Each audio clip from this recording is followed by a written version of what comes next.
مرحبا، كيفكم؟ شو أخباركم؟ كل عام وأنتم بألف خير بمناسبة شهر رمضان الكريم. إن شاء الله ينعاد عليكم بالصحة والعافية. اليوم موضوع الفيديو رح أعلمكم طريقة عمل القطايف. طبعا معروف القطايف هي من أشهر الحلويات اللي دائما إحنا بناكلها بشهر رمضان، فحبيت إنه أعلمكم طريقة سهلة وسريعة ونعملها بكل سهولة بالبيت. طبعا لا تنسوا تدعموني وتشتركوا بالقناة وتعملوا لي لايك وشير، ويلا نبلش الفيديو. رح أعمل كل القطايف بهذا الخلاط. فأول إشي رح أبلش، أنا رح أحط 60 جرام من السميد. أنا رح أعمل كمية صغيرة يعني مش كمية كبيرة. رح أحطهم هون خليهم ينعموا أكتر، بعدين ببلش أحط المكونات التانية. رح أحركهم شوي بس لأحس السميد إنه بلش ينعم.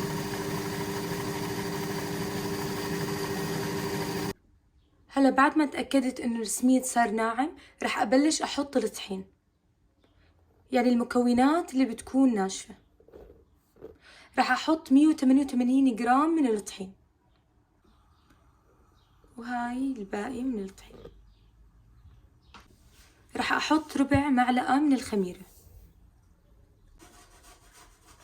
رح أحط معلقة وربع من السكر، ربع معلقة من البيكنج باودر، ربع معلقة من الكربونة. طبعا هلا بنحط مي.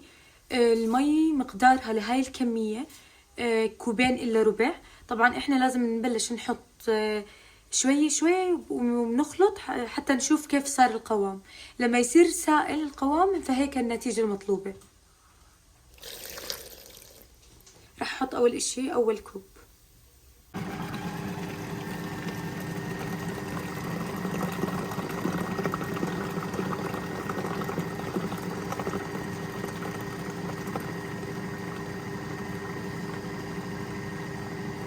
كمان رح أحط رشة من الفانيلا، ورح يكون قوامه سائل مثل هيك.